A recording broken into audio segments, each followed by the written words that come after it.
Hey friends, this is the Driver Chronicles channel, and today we have a pretty interesting episode. We're starting with Hyundai and the fact that the Koreans have presented a major update for their Sonata sedan. The newcomer is assigned an important role to compete with heavyweight rivals like the Toyota Camry, and the Korean sedan has something to offer. During the design process, the creators of the new Sonata used the new corporate design, which has become stricter and features more straight lines. The front end now has a new LED strip, and the main headlight block is neatly integrated into the massive air intakes. The rear has also become more proportional and angular, and the trunk lid is elongated, imitating a small spoiler. Overall, the Sonata has become more attractive, and this update has benefited it. The interior has also improved. The updated Sonata features two large 12-inch displays on a curved panel. Below is a neat touchscreen climate control block, and instead of a gear shift lever, the new model offers a neat wired joystick.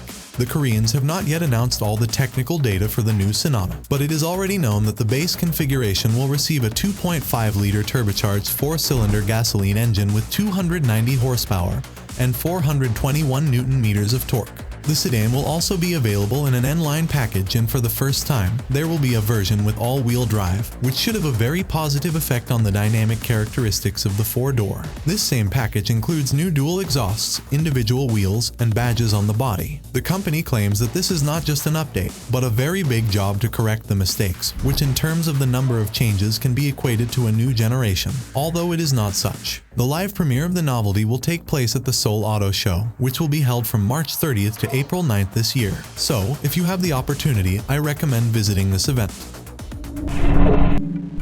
The Aston Martin DBX is one of the most interesting SUVs in its class. It not only has a recognizable exterior but also boasts a high-performance version, the DBX 707, which rightfully can be called one of the fastest in its class. Not every sedan can reach 0 to 60 miles per hour in 3.3 seconds, but here we have a whole SUV that can do it. But today we'll talk about another project that also deserves your attention. It's based on the regular Aston Martin DBX, and it was developed by the Mansory Tuning Studio. This is one of the few projects from the company that doesn't make your eyes bleed. The company's designers restrained their wild imaginations and created a project with strict dark shades. The only questionable thing is the aerodynamic object and the huge spoiler at the rear, which doesn't quite fit into the overall concept of the car. Maybe it's there for a reason, because this product's maximum speed is 202 miles per hour, the highest in this class that I can remember in recent years. Correct me if I'm wrong. However, the tuners didn't do so well with the acceleration to 60 miles per hour. The upgraded DBX requires 3.8 seconds for this discipline, which is a lot considering the factory 4.0-liter V8 engine has been upgraded to produce 800 horsepower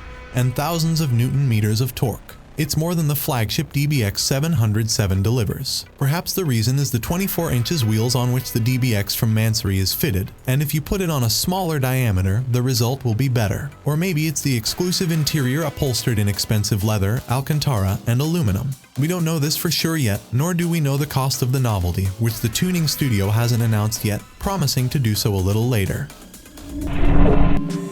Volkswagen has announced that the new car will have a lifespan of 15 years. This may not be good news for all car enthusiasts, as 15 years for a car seems not very serious. Volkswagen has given a more detailed explanation for this figure. The problem is that modern cars are filled with all sorts of technologies and semiconductors, and after 15 years, it will be very difficult for the manufacturer to maintain the car's software in an up-to-date state. This makes the car vulnerable to hackers. The second reason lies in semiconductors. This market segment is developing at such a pace that in just 10 years, it will be very expensive and unprofitable for companies to produce semiconductor parts for their old cars to repair them. After analyzing this information, the company has come to the conclusion that 15 years is the optimal period during which the company will provide technical support for its cars. In other words, if you buy a new Volkswagen now, you will lose any support from the manufacturer by 2038. This suggests that rapid progress will lead us to change cars more often, which is not a cheap pleasure. Car sharing services will become more popular against this backdrop.